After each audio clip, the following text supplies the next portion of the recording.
So dear students, as you know that we have finished our complete chapter. The chapter is the living world. Chapter number first from the 11th standard CBSE NEET preparation. अब मैं आपको revision करवा रहा हूँ. Revision chapter छोटा था तो हमसे 5-7 मिनट में पूरा का पूरा रिवीजन कर लेंगे.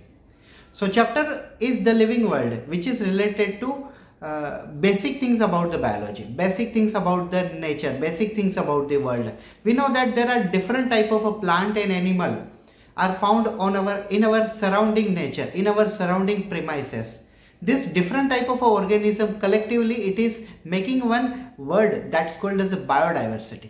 We have a number of animal flying in the air, number of animal jumping, number of animal basically jumping from one tree to another tree, number of animal in the water. कुछ plant ऐसे हैं जो बारिश में ज़्यादा active photosynthesis करते हैं. कुछ प्लांट ऐसे होते हैं जो गर्मियों में फोटोसिंथेसिस ज़्यादा कर सकते हैं. कुछ प्लांट ऐसे जो पानी में होते हैं फिर भी एक्टिवनेस ज़्यादा दिखाते हैं. कुछ प्लांट ऐसे होते हैं जो जमीन पे रहने के बाद भी ड्राई कंडीशन में होने का बावजूद भी परफेक्टली ग्रो होते हैं, लाइक अ कैक्टस. तो ये सभी लिविंग ऑर्गेनिज्म इस एनवायरनमेंट में, इसे हम कहते हैं बायोडाइवर्सिटी.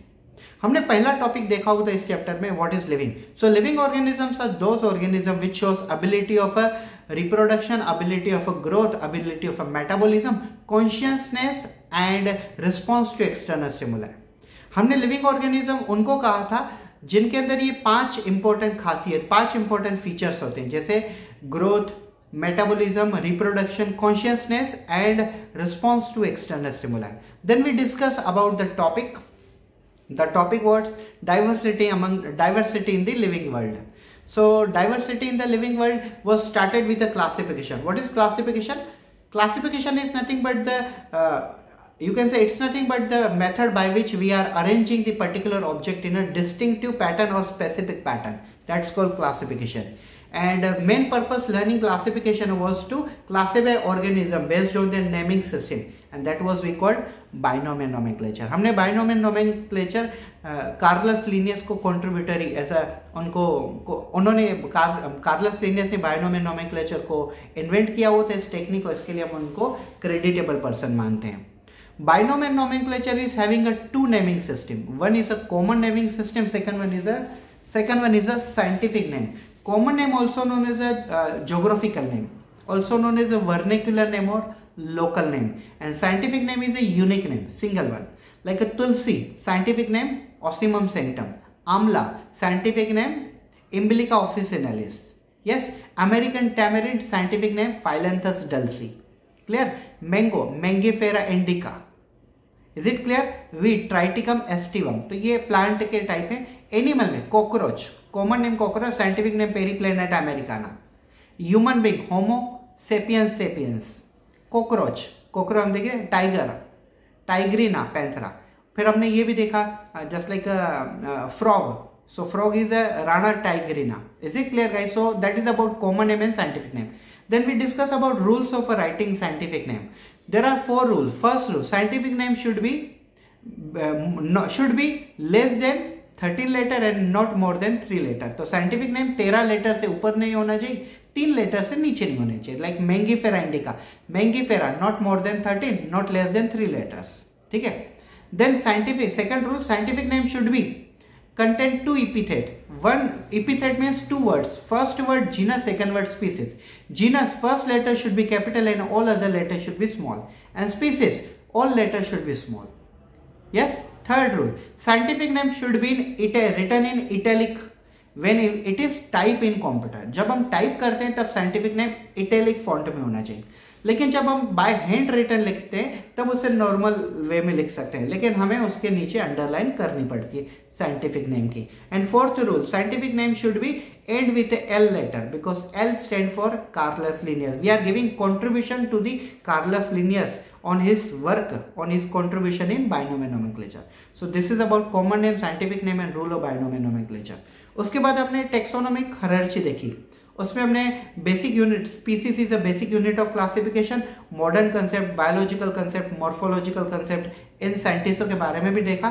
फिर हमने क्लासिफिकेशन देखा like species, genus, family, order, class, subclass, division की जगह पर हम फाइलम यूज करते हैं एनिमल में और प्लांट में डिवीजन, उसके बाद किंगडम. तो ये हमने क्लासिफिकेशन देखा. उसके बाद हमने देखा टेक्सोनॉमिकल एड्स। टेक्सोनॉमिकल एड्स में हमने फर्स्ट कंसेप्ट देखी herbaria. What is herbaria? It is nothing but the method by which we are collecting the plant material, we are drying plant material and they are sticking और mounting on the herbarium sheet for the research purpose to the future student, that's called herbaria. उसके बाद हमने देखा zoological, what that it was called biological museum. So biological museum is a one scientific place where number of especially animals are collecting, and those who are already dead, they are collected and they are preserved inside the 10 to 40% of a formaldehyde for the research purpose to the student. Like suppose if I am a teacher, if I wanted to show snake to my 50 student, so is it necessary to bring the snake or go to the particular place? So if a snake is died, I can show them by using you can say a snake inside, you can say bottle container inside the formaldehyde, which have more lifespan. So that is biological museum. Even the birds are dried and stiff, तो birds को भी dry और stiff करके biological museum में दिखा सकते हैं. उसके बाद botanical garden. Botanical garden वो वाला गार्डन होता है जिसमें नॉर्मल गार्डन से काफ़ी चेंजेस होते हैं. बॉटेनिकल गार्डन में प्लांट की साइंटिफिक नेम और कॉमन नेम के बारे में डिस्क्रिप्शन दिया होता है. बॉटेनिकल गार्डन में बेसिकली लाइब्रेरी होती है. बॉटेनिकल गार्डन में ग्रीन हाउस होते हैं. बॉटेनिकल गार्डन में रिसर्च करने के लिए जगह मिलती है. ये काफ़ी सारी एडवांस टेक्निक है बॉटेनिकल गार्डन में. उसके बाद जूलॉजिकल पार्क. जूलॉजिकल पार्क ऐसा प्लेस होता है जहाँ पे एनिमल को, जो एनिमल फॉरेस्ट में, उनमें से कुछ एनिमल को कलेक्ट करके उस जूलॉजिकल पार्क में रखा जाता है और उनको नेचुरल एनवायरनमेंट प्रोवाइड किया जाता है जैसे फॉरेस्ट में होता है. इन एनिमल को प्रॉपरली ह्यूमन बीइंग के अंडर में कंट्रोल किया जाता है. आजकल तो सीसीटीवी कैमरास भी होते हैं. ड्रोन से भी जूलॉजिकल पार्क के ऊपर नजर रखी जाती है. तो काफी एडवांस फीचर्स आ गए हैं. उसके बाद आखिरी पॉइंट हमने देखा था वो था की. ठीक है, तो की क्या था? की is also one type of a taxonomical add. की भी टेक्सोनॉमिकल एड के जैसा एक टेक्निक है जिसमें हम ऑर्गेनिज्म की सिमिलरिटी और डिसिमिलरिटी के बेस के ऊपर उनको क्लासिफाई करते हैं. और you can say similarity and dissimilarity between organism is represented by its feature called couplet, and all the statement given in key is considered as a lead. तो जितने भी स्टेटमेंट की के अंदर दिए होते हैं उन सबको हम कहते हैं lead. So this topic is about you can say revision about the chapter the living world. अब देखो पूरा चैप्टर मैंने आपको डिटेल में करवा लिया, अब रिवीजन भी करवा लिया. अब चलते हैं हम एमसीक्यू की तरफ. एमसीक्यू एक भी गलत नहीं आना चाहिए. होता है, ठीक है, शुरुआत है, लेकिन कोशिश तो करें हम. 50 एमसीक्यू मैं आपको अभी करवाने वाला हूँ, डिटेल में हम देखेंगे.